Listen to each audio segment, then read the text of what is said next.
Hello there, Bomb Squad members. Neil here again, and welcome back. It is Monday, March 9th, 2020, and I hope you brought your parachute, because we're in free fall. No, things are moving, and I'm trying to incite panic, but I think when we take a look at your cherry bomb email that you get today, or you got today, right? Because you subscribed, you went over to tastytrade.com and you subscribed to that cherry bomb email list. Remember, it's Monday, so we're going to do a portfolio recap and maybe a look to the week ahead, if possible, as if we could predict the future.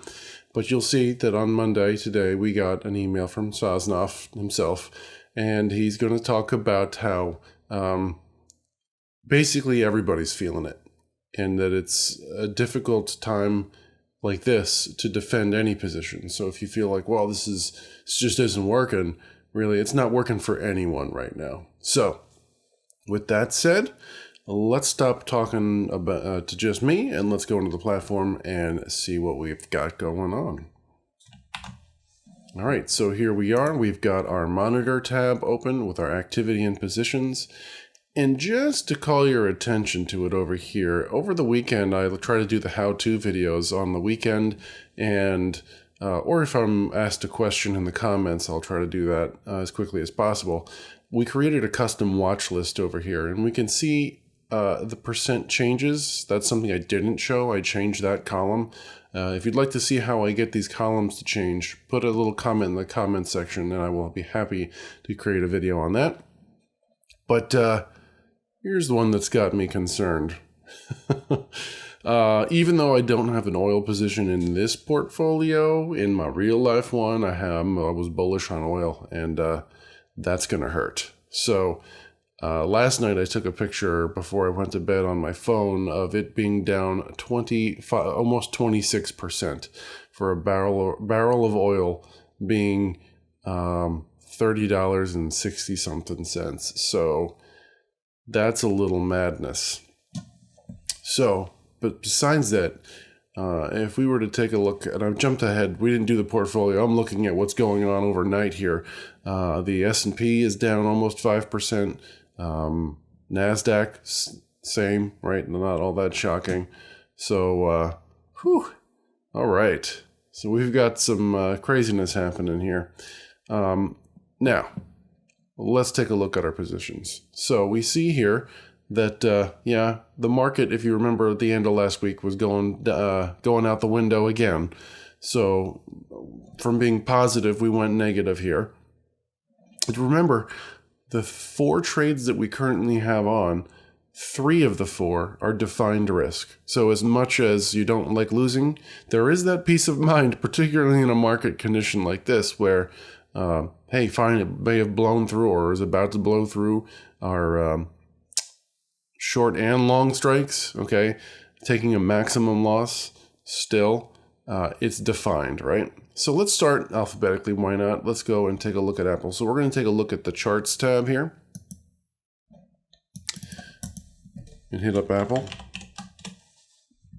All right, and we can see this was Friday. We had a down day, and we gapped down.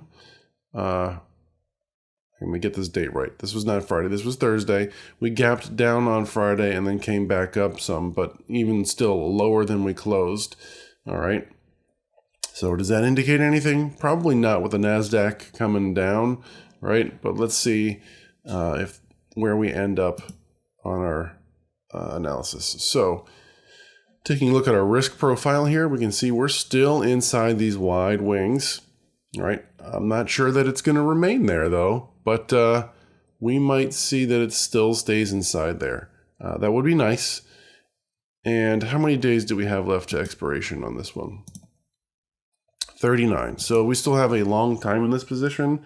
So we're going to wait to see if we need to manage. It's defined risk. So, at most what we'll do is we'll roll down our untested side, but we still have time to see if that's something that we need to do. Okay, so that was Apple, right? It's saying that we're down $18-ish. Let's take a look at EWW now.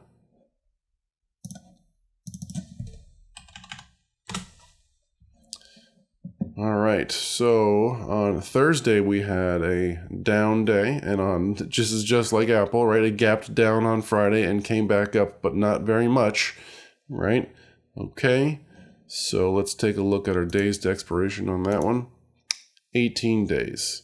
So this one might be a candidate for us to try to manage. Let's take a look at the risk profile on this one. Yeah, okay. So we can see here we are. We're in between our short strike and our long strike on the put side. So what we might try to do is bring these calls down, right, and make an iron butterfly, if you would, right? And yeah, so that might be something that we shoot to do. Maybe we'll try to do that today or tomorrow. So just to see how that mechanic works. All right, and that has us down about $40. Okay, so here's the one that has the most risk, and I hate to use the word coronavirus, but I'm pretty sure that's what's hurting it right now. So if we go to, this is what's hurting most things, if we go to charts and we go to love, let's take a look at Southwest Airlines. And on Friday, okay, it looks like we had a nice recovery here, even though we gapped down. That seems to be the trend. We gapped down and came back up. At least we came back above where we gapped. So maybe this is a good sign here, but I'm not terribly optimistic, right? What's our short strike on this one? We are at the, can't read it, 43.5. Okay. Taking a look at the risk graph, 43.5 here. All right, we still have some room to the downside before we begin taking a loss at expiration. How many days to expiration with this one? 25. So by Friday, we're probably going to look to see if we can manage this one, right? So the Tasty Trade approach says that on a naked option like this, if we go 3 times the credit received, we take a loss that size, right? Then we would take that position off, right? And just take our lumps. We could roll out in time in this one as well, so long as that, we do it around the 21 days to expiration. But we might consider taking a $100 loss if the market really is doing what it looks like it's going to do. All right, NASDAQ, QQQs. Let's look at the Qs. Right, and what we've got going on here is once again the same thing, right? So a gap down, came back up, but we're going to see most likely, if the overnight trading holds, a 4% drop today. So it'll probably end up gapping at 4% down and start there. Could I predict where it's going to go, how far down it's going to go? If technical analysis says anything, it's going to go down to the most recent resistance.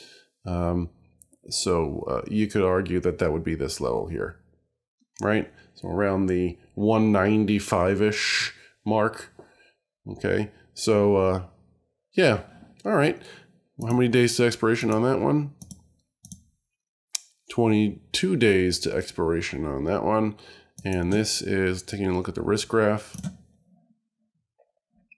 Yes, so we are through both strikes on this one. So this one, we might want to roll that guy down. All right, so this is just our recap. We can see that things aren't going well for us, but that's why we're doing this. We're putting the theory to the test. We are not risking real money, but it is super important that you do think of this as real money, because that's one of the downsides to paper trading. Remember, all this is simulated. I'm not a professional. Anything that you were to do based on this would be your responsibility, but it's important that we pretend that, let's say a friend gave us $200,000 or $100,000, whatever you have this set to, and that it is real, and that they're expecting you to come back with a return, right? So either way, though, we need to stay mechanical and, as they say, as unemotional as possible. When it is your real money on the line and you're staring down losses like this, it's going to hurt, right? It's going to feel different, and you're going to think differently when it comes to pressing that send button. So with that said, I hope that you are enjoying this and that you are considering, if you haven't already, joining the Bomb Squad. There's no sign up or anything. It's just subscribe to the channel, right? Get Thinkorswim installed on your phone, on your desktop, whatever, and start putting on these simulated trades, okay? You can learn, you can do this, but the best way is by immersion. It's by clicking. It's by pushing all the buttons and finding out what happens when you do that, right? So this has been fun, and I can't wait to see you again tomorrow morning. See you in another video.